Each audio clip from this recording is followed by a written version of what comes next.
Headlines this afternoon from South Africa. Iran pulls out of South Africa's joint naval exercise amid political tensions. This story drafted by Peter Fabricius and reported in the Daily Maverick. Iran has 3 warships waiting in False Bay, but they will not join South Africa, China, Russia, and the UAE in the naval exercise Will for Peace, previously known as Operation Mosi 3. Fabricius reports that Iran has withdrawn from the joint naval exercise about to start in False Bay. The Iranian Navy sent 3 warships to False Bay last week, but it's understood that they will not participate in the naval drills. Interesting, but too late. The imagery of a state sponsor of terrorism rocking up in Simonstown, South Africa's main naval base, welcomed with open arms by a government that lies to the U.S. administration on a daily basis, was not and is not a good look. Sources confirm that a decision has been made for the Iranian ships not to join the South African, Russian, Chinese, and Emirati warships when they sail out to sea this week to conduct joint operations as part of Exercise Will for Peace 2026. Also too late. The exercise actually began on Saturday, not on Monday. They may not steam out to sea, but they've already participated in the parades and planning exercises on shore. Therefore, they've been a participant. The image is there. The South African National Defense Force has billed it as a joint exercise of the BRICS Plus forum of 10 countries. Now that's funny, folks. That's rich.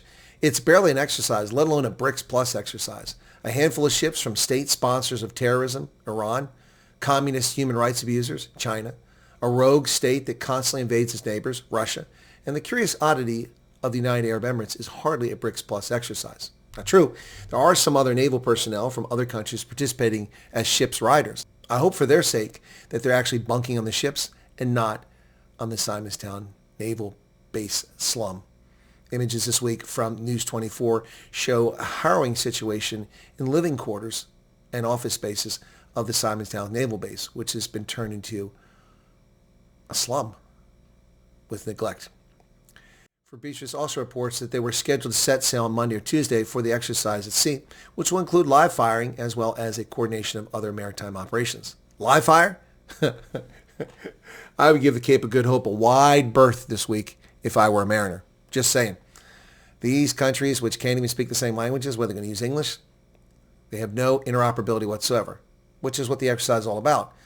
You're going to do a live fire exercise when you don't have interoperability? That's a pretty bold effort. So why the sudden change of heart? Fabricius reports in the Daily Maverick that there had been reports that Pretoria urged Iran to withdraw from the exercise to avoid antagonizing the U.S. in particular, at a sensitive time when the Iranian government is violently suppressing protests at home. And the House of Representatives is scheduled this week to debate a 3-year renewal of the Africa Growth and Opportunity Act. Perhaps. But AGOA is dead. The legislation has expired. There's no extension, no continuation. It will have to be a new act. Its successor, if such legislation is passed, is very unlikely to include South Africa. Far too many members of Congress are opposed to giving the ANC duty-free access to the U.S. market, given the racist legislation, the denials and lies about safety and security, and the obnoxious commentary by ANC politicians, as well as mocking President Trump and the United States and sending racist ambassadors to represent the country in Washington. And the ANC's clear preference to back totalitarian states at the expense of the United States, its friends, partners, and allies. South Africa getting another duty-free deal? Well, Ramaphosa has not even made a good faith effort to address the existing reciprocal 30% tariffs. Duty-free access to U.S. market? That's dead on arrival. They've not even made a good faith effort. If the United States gave them duty-free access after they ignored the United States, they lied about the tariffs and cried for 9 months, woe is me, we're being targeted when 90 countries around the world got tariffs, there's no way that Congress is going to let them get duty-free access. A South African government source insisted to Daily Maverick that the decision for Iran to withdraw from the naval exercise had been taken before the protests erupted in Iran, but that's been 2 weeks ago, and before South Africa knew about the discussion about the AGOA renewal would take place this week. Well, we've known about that since early December.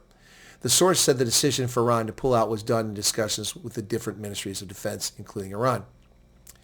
Which raises the obvious question. Why in the world was Iran ever invited to this exercise in the first place?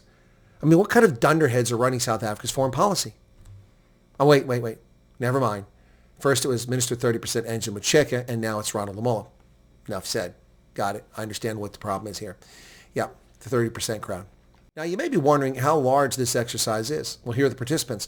Iran has 3 ships, the Nagri, a corvette, the Makran, a forward base ship, and the Shahid Mahdavi, an expeditionary base ship. China which is leading the exercise in False Bay, brought the Tang Shan, a guided missile destroyer, and the Taihu, a replenishment ship. Russia sent the Stoichi, a corvette, which famously, of course, flew the South African flag upside down. That was pretty entertaining. To inform the Russian vessel that the South African flag is flattened upside down. Over. Roger, pilot copy. I don't know if you can hear that. But port control just told the pilot to tell the captain of this Russian ship that's coming in that the South African flag is upside down.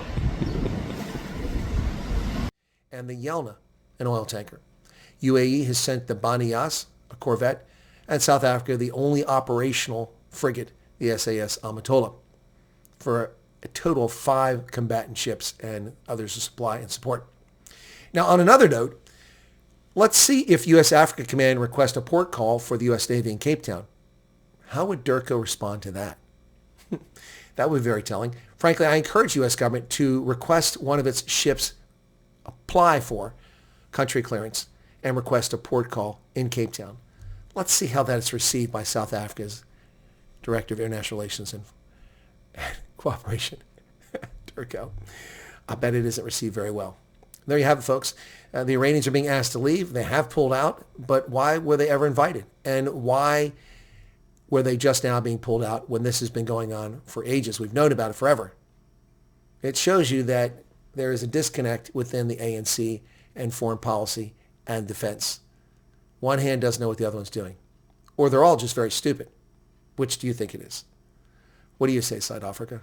Mzansi? Cheers.